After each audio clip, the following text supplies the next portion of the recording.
దీక్ష పేరు మీద 5, 6, 7 తారీఖు నాడు దీక్ష పేరు మీద మరొక్కసారి ఒక దగాకు పాల్పడాలని ప్రయత్నం చేస్తున్న రేవంత్ రెడ్డి గారు మార్చి 29 తర్వాత ఢిల్లీలోను దీక్ష చేసిన తర్వాత ఆ బిల్లుల గురించే కదా ఇప్పుడు పోతా అంటున్నాడు. Bills were passed on 17th March, were probably sent to president of India with in about couple of days. March పోయింది, ఏప్రిల్ పోయింది, మే పోయింది, జూన్ పోయింది, జూలై పోతుంది, ఆగస్ట్ 5, 6, 7 తనడు అది కూడా మళ్ళీ పోస్ట్పోన్ అని చెప్పని మాట్లాడుతూ ఉండు. గుడ్డి గుర్రం పళ్ళు అవుతుందా ఈ ప్రభుత్వం? You have a constitutional obligation. నీకు తెలుసు రాజ్యాంగం మీద అంత అవగాహన నీకు లేకపోయినా నీ పక్కనున్న చీఫ్ సెక్రటరీలు, ఎన్నికల కమిషన్ అధికారులు అయితే చెప్తారు కదా. వాళ్ళైతే సోయలేని వాళ్ళు కాదు కదా, చెప్పాల్సిన బాధ్యత అయితే వాళ్ళకు ఉంది కదా. హైకోర్టు చెప్పింది అని చెప్పని సెప్టెంబర్లోపు ఎన్నికలు జరపాలా అనేటువంటి ఒక ఆగమేఘాల మీద నువ్వు ఇవాళ దీక్షలు డ్రామాలు చేస్తూ ఉన్నావు. ఈ 4 నెలలు రేవంత్ రెడ్డి గారు ఎక్కడ పడుకున్నారు? ఈ ప్రభుత్వం ఎందుకు మొద్దునిద్రపోయింది?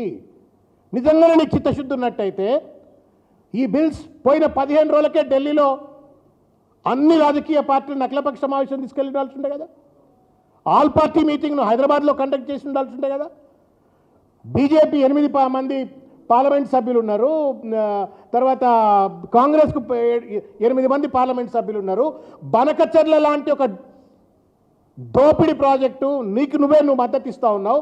దాని మీద అఖిలపక్ష సమావేశం ఆల్ పార్లమెంట్ మెంబర్స్ మీటింగ్ పెట్టినప్పుడు ఈ యొక్క 2.5 కోట్ల మంది ప్రజలకు సంబంధించిన అత్యంత కీలకమైనటువంటి ఈ సమస్య పైన ఇదే పార్లమెంట్ సభ్యుల యొక్క సమావేశం ఎందుకు పెట్టలేదు? బికాజ్ ప్రెసిడెంట్ ఆఫ్ ఇండియా దగ్గర ఉన్నది, వాళ్ళు ఎంపీలు కాబట్టి వాళ్ళకి easy access president of India దగ్గర ఉండడానికి. ఎందుకు పెట్టలేదు అంటే చిత్తశుద్ధ లేని శివపూజ లేలరా అన్నట్టుగా ఆయన చిత్తశుద్ధి లేదు. ఒక ఫ్యూడల్ మనస్తత్వంతో పరిపాలన కొనసాగిస్తున్న రేవంత్ రెడ్డి గారికి బీసీలకు రిజర్వేషన్స్ ఇవ్వాలనే చిత్తశుద్ధి లేదు, డ్రామాలు ఆడుతూ ఉన్నాడు. అంబేద్కర్ రాజ్యాంగమా అనుమల రాజ్యాంగమా? ఇది ఆల్రెడీ ఉన్న క్లాసిఫికేషన్, విద్యా ఉపాధికి అయితే ఆల్రెడీ ఉన్నది. ఎట్లా అట్రిబ్యూట్ చేస్తావా 42%? నువ్వు చెప్పవు, నీకు సైంటిఫిక్ బేసిస్ లేదు. తమాషా ఆడుతున్నారా మీరు? What non sense is this? మోసం, దగా, నోట్ల మన్ను పోస్తున్నావు కదా నువ్వు ఇలా రేవంత్ రెడ్డి గారు మీ చిల్లర పనితోటి. 18 నెలలు 20 నెలలు దాన్ని టార్చర్. నీకు చేత కాకపోతే సిట్ విత్ అభిషేక్ మను సింఘ్వి గారు, మీ మన రాజ్యసభ సభ్యుడే కదా ఆయన. నువ్వు కింద పడతావా మీద పడతావా మాకు తెలియదుగా. నువ్వు 42% రిజర్వేషన్ కనుక బీసీలకు చట్టబద్ధంతో ఎవడి బిచ్చం అవసరం లేదు. నువ్వు వాగ్దానం చేసినావు, అమలు చేయకపోతే ఒక్క క్షణం కూడా రేవంత్ రెడ్డికి ఆ ముఖ్యమంత్రి కుర్చీలో కూర్చునే నైతిక అర్హత ఉండదు. తస్మాత్ జాగ్రత్త.